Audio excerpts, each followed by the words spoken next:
Oh my God, you have to listen to this. This Fox News host talks about how defeated Trump seemed when he walked out of his meeting with Putin. She admits it, and then she kind of tries to make it seem like maybe it's all going to be okay. I don't think she's going to have a job on Monday. Listen to this. It was just very unusual, atypical, and I think we're all awaiting, the readout, because the way that it felt in the room was not good. It did not seem like things went well, and it seemed like Putin came in and steamrolled. Welcome back to my channel, Yano Show.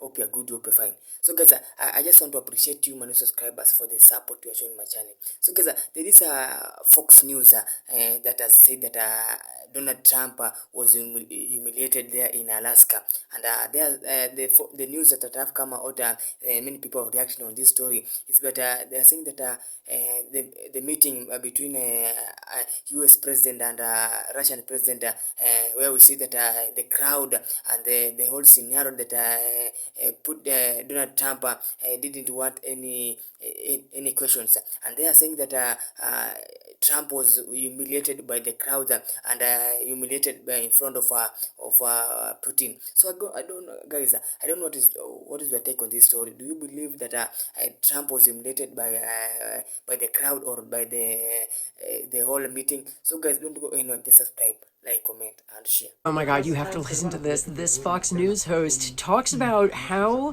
defeated Trump seemed when he walked out of his meeting with Putin. She admits it, and then she kind of tries to make it seem like maybe it's all going to be okay. I don't think she's going to have a job on Monday. Listen to this. It was just very unusual, atypical, and I think we're all awaiting, the readout, because the way that it felt in the room was not good. It did not seem like things went well, and it seemed like Putin came in and steamrolled, got right into what he wanted to say, and got his photo next to the president and then left. Of course, that is only the piece of the picture that we have right now, and certainly President Trump, who is the host and who is the president, would not want to, I think, enable something that would make him look weak.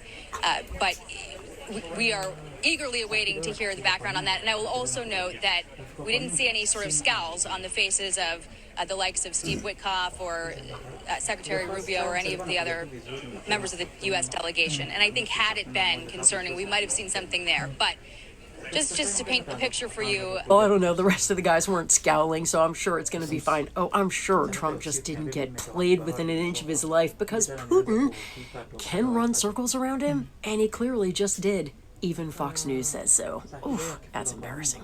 President Trump's main objective today, and when we did hear from the president, he said, we didn't get there, but we think that we can. So a lot of questions remaining for the president, Trump, not just about what was discussed in that room and what might be happening now, but also how that all happened back there. It was just very unusual, atypical, and I think we're all awaiting, the readout, because the way that it felt in the room was not good.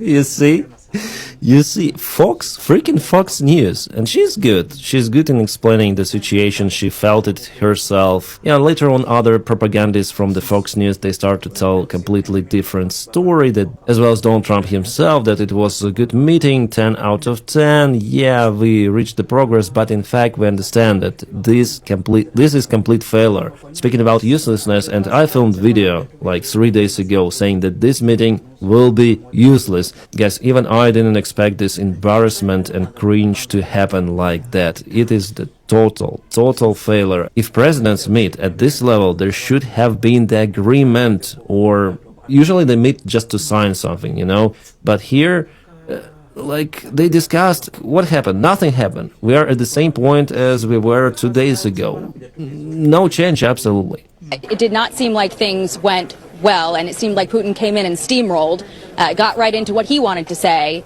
and got his photo next to the president and then left. The White House continued to post those pictures telling how mighty Donald Trump really is. Donald Trump just likes dictators because he wants to be dictator himself in the United States of America, but luckily the democratic institutions, they are too strong and not allowing this guy to rule with 100% power as in Russia. But he still admires those dictators. The interesting thing actually happened after this so-called press conference. So according to the program, there should have been the bigger meeting, 5-on-5, including the Minister of Defense of the Russian Federation, Financial Minister Sulanov from the Russian side, and Besant from American. But just after the conference, everything was cancelled. Plus, the common dinner was cancelled as well, and in a record time, Putin went back to his Illusion 96 and flown to Russia. And Donny flown back to Washington DC, so the trip to the meeting took way more time than the meeting itself. Or you may call it summit, it's better to say useless summit, yeah?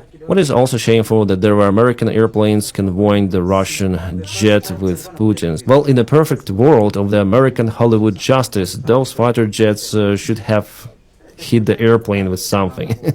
But it didn't happen. The real life is different from Hollywood. On my yesterday's stream, I was monitoring the Flight Radar 24, showing the Russian airplanes in Alaska airspace. And you know, guys, next time for Putin's visit, I think I'll have the idea of how to greet Putin. You see this small piston engine airplane here? Probably it's Cessna. It is flying very close to the Russian jet. So unfortunately, I came out with this thought kind of late already after the meeting happened. But I think I could pay, or maybe with a fundraise, we could pay all together for pilots to draw something like Putin Huilo in the airspace, something like this. It's kind of the complicated, or maybe some other stuff, because the track of the airplane stays, so it draws the line, but if you fly airplane in different direction, you may actually draw something. Yeah, sadly, this idea came to me kind of late, and for sure, there would be some of the pilots in Alaska who would fly their airplanes somewhere in this airspace, the low altitude, uncontrolled airspace, just to draw something. But you know what? Before his flight back, Putin found the time to put the flowers at the graveyard where Russian pilots are buried, and this is at the territory of the local Orthodox Church. He also spoke with a local priest. And that is how Russia provides its influence abroad. So here Putin gave some of the presents, he tries to show to MAGA community that he's the real Christian, you see. I'm the guy, not Trump, you know. Trump is involved in Epstein scandal. I'm your guy. And this Orthodox priest says that he goes to Russia every year and he feels at home there. He goes not alone, but also with guys from his church. So you understand, yeah, why Putin went there. He went for the actual meeting. So even Fox News is admitting that Trump's meeting with Putin was a total disaster, saying that he got, quote, steamrolled. Take a look at this.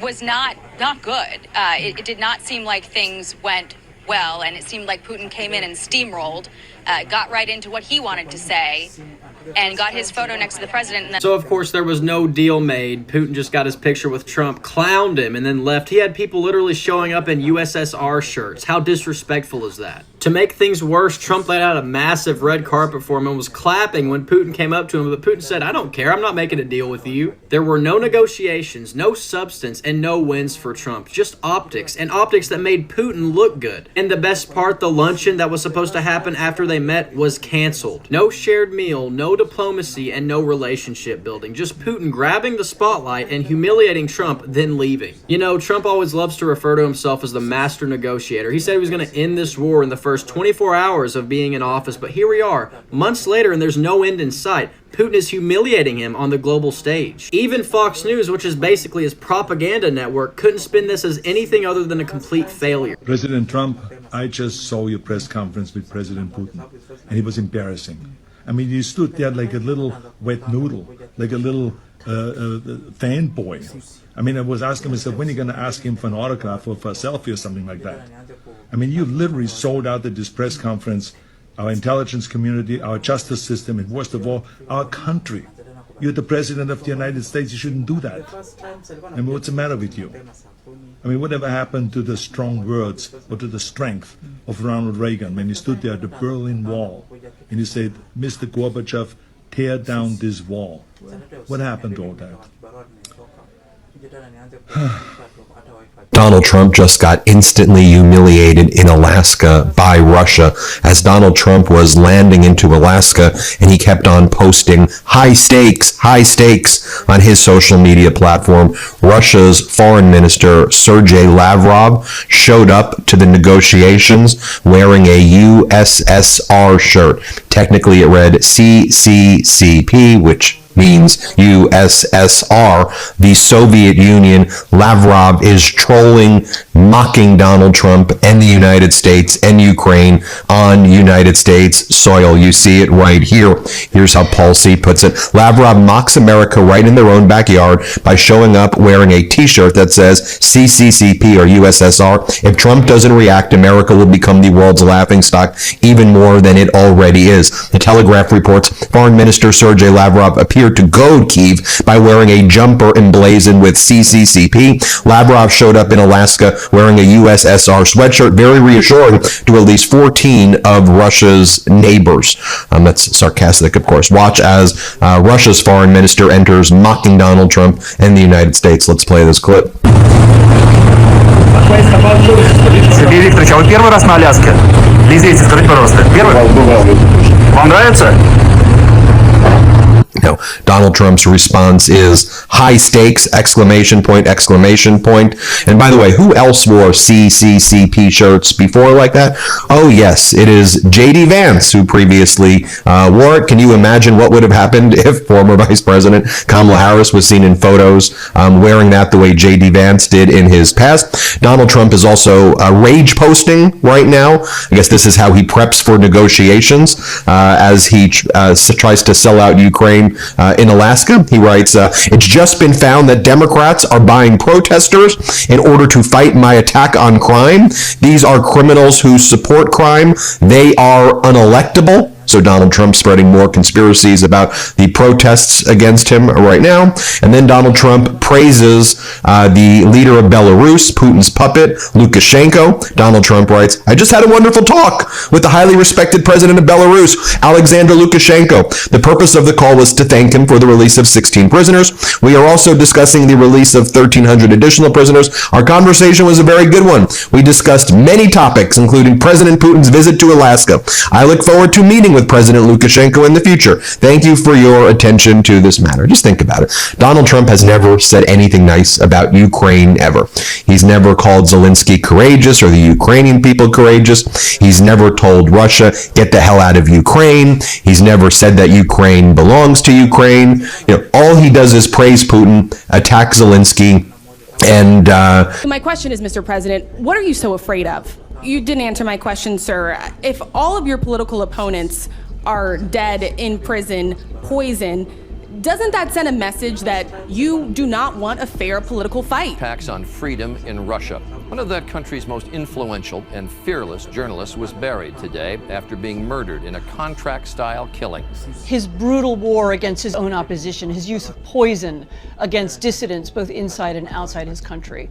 He's been telling us for a long time what kind of person he is and what kind of state that he's building in Russia. The way that Putin runs his country, he runs his country on the premise of fear. A sickly Donald Trump was just interviewed on Air Force One as he leaves D.C. as protests break out, just to land in Alaska as protests break out so he can meet with Russian President Vladimir Putin. We just got this photo from Caitlin Collins. It says, inside the room for the scheduled joint press conference for President Trump and President Putin. The backdrop reads, pursuing peace. Neither of these men have pursued peace once in their life. Vladimir Putin waged this war. He has refused to stop this war, and Trump is desperate to get any sort of thing resembling a ceasefire so he can claim victory after 6 to 7 months of not ending this war on day one. We'll break down this interview of a sickly Donald Trump in one moment, but let's check on the ground in D.C. Friend of the show, Aaron Parnas, breaks it down. We have some big news right now. A big protest is slowly breaking out near the courthouse in Washington, D.C. after Pam Bondi began a federal takeover of the Metropolitan Police Department, ripping sanctuary city status from Washington, D.C. Let me show you what it looks like right now. It's a little loud. There are a couple hundred people here. It's growing. It's supposed to last for a couple hours. And it's right outside of the Judiciary Square Metro, because right behind us is the federal government building, and then right over here, D.C. Superior Court and then the D.C. Federal Court, where in just a couple hours there will be oral argument over whether or not Pam Bondi can legally take sanctuary city status away from Washington, D.C., and whether she can take away the police commissioner's ability to lead the police department. So this protest just started, is growing. It's going to be going on for a couple hours. We are going to continue to cover this all day. Thank you to friend of the show, Aaron Parnas. At the same time, we see protests breaking out in other places throughout D.C.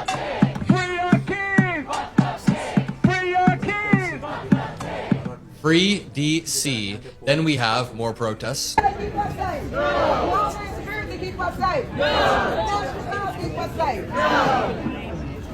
And let me just point out, the same thing's happening in Alaska. As Trump lands in Alaska, we see signs that read, Putin is a war criminal. Crowds were lining the streets, and this brings me on to the interview of Donald Trump on Fox News moments ago. Let's take a listen. Make sure you subscribe to the Adam Ockler feed because we will be on this all day, relentlessly covering. Okay, in the office with President Trump on Air Force One, heading in. What's your initial feeling? How are you feeling about what you're going to get out of this? I think we're going to do very well. Our country is doing very well. We're setting records economically like we never have before, including the stock markets are all at a record high. We're taking in trillions and trillions of dollars with tariffs. We're going for a meeting with President Putin in Alaska, and I think it's going to work out very well. And if it doesn't, I'm going to head back home real fast. What a nonsensical answer. Bret Baier asks him, what do you think you're going to get out of this? Trump immediately launches into a tirade about tariffs, about the economy. He tries to lie about economic recovery as poor numbers pour in. And then Bret Baier asks him one more time, what are you going to have? What happens if you get nothing? It's going to work out very well. And if it doesn't, I'm going to head back home real fast. I mean, if it doesn't, you walk. I would walk, yeah. What does he mean he's going to walk? I'm glad to hear that Donald Trump is going to walk away from a negotiation that he basically has nothing to do with in the first place. So Ukraine is not even an actor in this Alaska meeting. And now Trump is saying that he'll just walk away, walk back to D.C., mobilize the military more, and Ukrainians will bear the brunt of this failed negotiation. Thank you, press. Thank you, press. Thank you, press. Thank you, press. Let's go. Thank you, press. Thank you, press. Thank you, press. Let's go. Come on, guys. Come on, guys. Let's go. Let's go. Thank you, press. Let's go. Thank you, press. Thank you, press. Well, there it is, you guys. Vladimir Putin now knows why Donald Trump is not respected in the United States of America. I mean, truly, look at how unprofessional Fox News was right there, with all of their screaming and yelling, like totally unprofessional. Vladimir now knows why exactly people call Donald Trump a taco.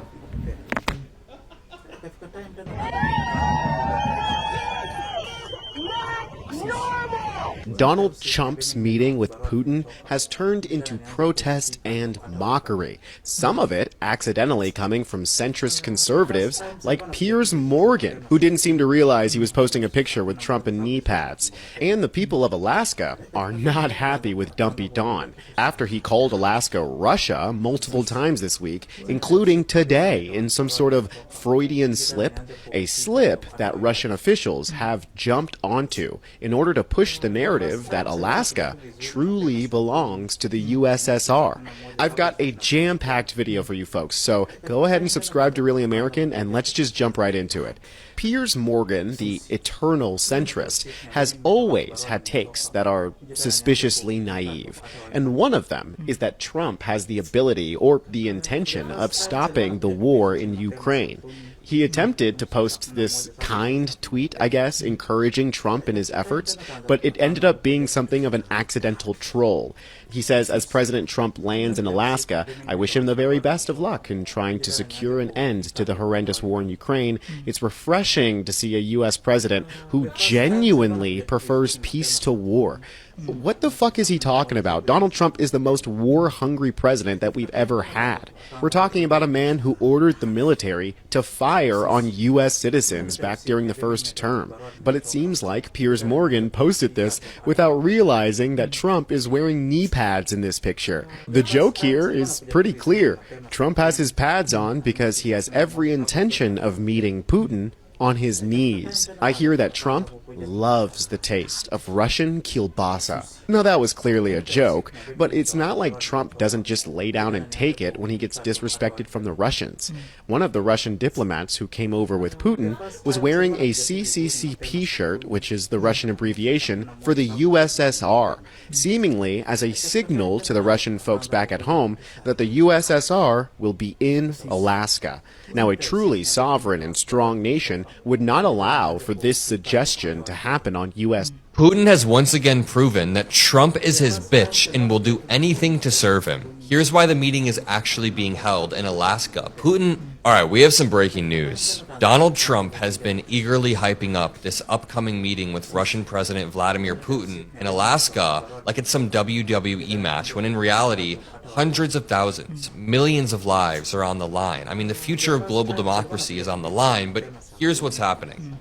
The meeting is already over before it started. Putin is already humiliating Trump, humiliating the United States, and he has the upper hand in this meeting, inherently. He's going into a meeting negotiating with Donald Trump over territory that Trump has no inherent urge to protect. Zelensky's not going to be there. Ukrainian officials were blocked out of the meeting at the request of Vladimir Putin. Donald Trump didn't use any of his leverage to get Zelensky or Ukrainian officials FaceTime with Putin, and it's disgusting. So I want to break down why this is humiliating for Trump, why Putin chose Alaska in particular, because there is a reason it's deeper than meets the eye. I mean, at first, the venue just seems kind of like an odd choice, maybe based on geographical location, but in reality, it's a calculated power move from the Kremlin, and I'm going to use analysis from Jake Bro, who I find incredibly brilliant, a brilliant analyst, in just 1 second, but let's just start here. This CNN article reads, "Location matters." That's what former real estate mogul U.S. President Donald Trump said, and then moments later he announced that Alaska will be the place where he meets Putin. But Alaska was a place sold by Russia to the United States 158 years ago for $7.2 million. So they are meeting in a place that was sold to the United States from Russia so that Putin can sell his land-grabbing ambitions to the current deal-making president of the United States. And I put deal-making in quotes because he doesn't actually make deals, he just wants to, desperately. He really wants to make any sort of deal, and that's the worry that a lot of NATO leaders have. Like, Trump has been itching to end any sort of war or do any sort of trade deal, and he's failed. He said 90 deals in 90 days. Well, we're 200 days in, and he's gotten, what, one deal, and we don't even have the text for it? So he's not actually able to make deals, and Putin may use that as leverage. He may trick Donald Trump. The conditions around Friday's summit so wildly favor Moscow, it is obvious why Putin leapt at the chance after months of fake negotiation, and don't make any mistake, it is fake negotiation from Vladimir Putin. It's hard to see how a deal emerges from the bilateral that does not eviscerate Ukraine. Kyiv and its European allies have reacted with understandable horror at the early ideas of the Trump envoy, Steve Witkoff, that Ukraine cede the remainders of certain regions in exchange for a ceasefire. This takes me on to Jake Bro's analysis. He says, just came off of the historic Trump-Putin peace summit in Anchorage, Alaska. Thank you to all of those, by the way, who tuned into our live stream covering it. But we're currently being left with more questions than answers because there's not a lot of information being given by either side. If you listen to the joint press conference that really was more of a joint speech between the two, Putin said that there was a agreement or consensus reached. Trump basically says yes, but there's no final deal, and he has to talk to Ukraine and NATO about it. There's a lot of speculation being driven in two directions. The first is obviously that both are kind of grandstanding about it, and there was no real progress made, right? That's kind of what these foreign leaders sometimes do when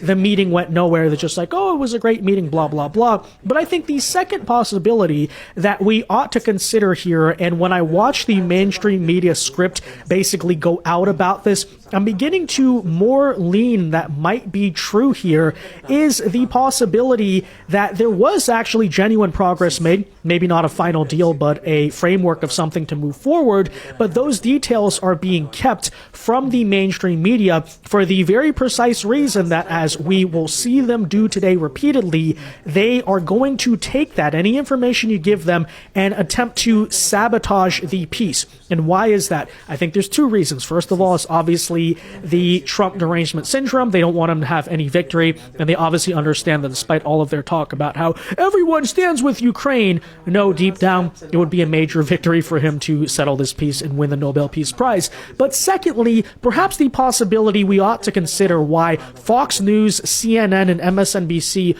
are all sort of saying the same thing is because the characters in our political establishment, in our media, have a vested interest in it seeing this war continue. The same is true with many of the politicians in Washington. They don't want peace, and that's why they're attempting immediately, having no details, having having no actual information to go off of to frame the meeting as a complete failure. They're, of course, massively spreading this idea that Trump got steamrolled, he got embarrassed, he lost the negotiations and all of that. But the evidence we'll show you today suggests that might not be the case. So, that said, in today's video, I want to both recap some of the takeaways from the meeting as well as show you this mainstream media angle. Because to be completely honest, when I first heard it, I was like, okay, so they probably got nothing done, right? But again, immediately watching the way the media responds to this, my opinion has genuinely changed, and I'll explain why. So that said, guys, do us a favor. If you enjoy our content, make sure you hit that like button down below and subscribe to the channel if you are new. Subscribing is not only the best way to support our videos, but it also ensures that you can stay up to date with all of the latest news and coverage. We're almost at 500K. Help us get there. Smash that red button. With that said, so let us start this video by showing you what was... So this MAGA account on Twitter is calling Donald Trump an alien-like machine because he walked off of a plane at 3 in the morning after meeting with Vladimir Putin. Check this out. They say, breaking. Trump stuns the world working 20 hours flying to and from Alaska. It's almost 3 a.m.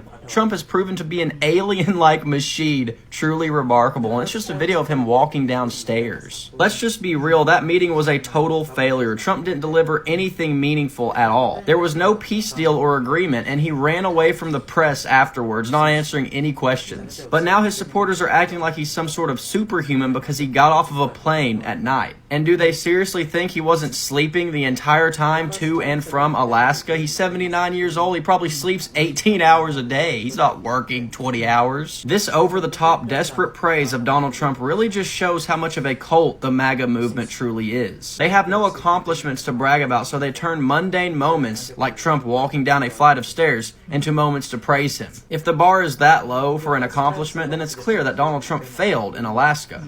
Caitlin, it's fascinating to see how it must have felt in the room versus seeing it on television. It was interesting to see that split screen of President Trump sort of trying to say things that maybe a regular leader might, other leader might laugh at or smile at, and Vladimir Putin was just dead-eyed looking at him, not responding in any way. Ambassador Bolton, you've been obviously, you were in Helsinki, you were the National Security Advisor. What do you make of what you saw from the president? I think Trump did not lose, but Putin clearly won. Trump didn't come away with anything except more meetings. Putin has, I think, gone a long way to reestablishing the relationship, which I've always believed was his key goal. He has escaped sanctions. He's not facing a ceasefire. The next meeting is not set. Zelensky was not told any of this before this press conference. It's far from over. But I'd say Putin achieved most of what he wanted. Trump achieved very little. And I will say one other thing. I thought Trump looked very tired up there. I mean, very tired. Not disappointed, tired. And we'll have to reflect on what that means. Vladimir Putin said, I believe, we've turned the page, not referring to Ukraine, but more to, do you know what it referred to, or what was your sense? I think he meant the U.S.-Russia relationship, but what he really means is the Vlad-Donald relationship. That's what makes this so extraordinary, though. All right, I gotta show you all this video of Donald Trump and Vladimir Putin talking directly after their very odd, disastrous press conference yesterday. Now, this video was intentionally leaked to the Russian public by Russian state media to try to paint a very intentional picture, a picture that shows total victory for Vladimir Putin and total defeat for Donald Trump. And listen, as an American who wants America to succeed, the sad reality is that's not far from the truth. Donald Trump walked away from this meeting completely empty-handed. Zero concessions, zero progress. We're back to square one, and all we did was legitimize Putin. Meanwhile, Putin walked away with videos of Trump clapping him, videos of him walking down the red carpet, being welcome in America. He can now go back to his country and say, listen, we were able to both invade countries, break international law, and still be welcome back in the United States and build business relationships. So it is a massive win for Putin. Not to mention the fact that he manipulated Trump during this meeting. We now have a bunch of clips of Trump after saying, oh, Putin told me that the country was dead a year ago, and now it's alive. which is the same exact wording that Trump has been using for the past 2 years. So Putin came in and just mirrored Trump's language back at him, and Trump was so incredibly flattered that he went on Fox News and aired it to the American masses. It's a sick propaganda pipeline, and honestly, that's why we exist. We exist to disrupt that pipeline, to punch back against the news. I got this comment from a Trump supporter one time. It was like, can this kid get off my feed? Where is my Fox News? And they tried to tag YouTube, like, YouTube, where is my Fox News? Nope, we are the news now. We are the truth. So make sure you're subscribed to the Adam Mockler feed below. And let's just talk about the immediate aftermath. Then we'll talk a little bit about this clip that was released by Kremlin.ru. So right after this meeting happened, everyone was shocked. Fox News hosts were shocked. It was very odd how they took 0 questions. I have been trying not to call it a press conference because it's not. I don't even know what to call it. It's in some weird gray area that doesn't exist. But Governor Gavin Newsom's press office immediately released a tweet that was so brilliant, it had Fox News pissed off. So Fox News read Governor Newsom's tweet on air and said, "This is so unhinged. Who the hell would ever post something like this? Who tweets like this?" And let me read you the tweet, because he's just making fun of Donald Trump. And this is the official press office account for Governor Newsom. It reads, "Trump just fled the podium with Putin. No questions, nothing. Total low energy. The man looked like he'd just eaten 3 buckets of KFC with Vlad. Is he afraid the press will ask about me, America's favorite governor, and the fact I stole the cameras this week with the maps? Many people are saying he begged Putin to hold his hands tiny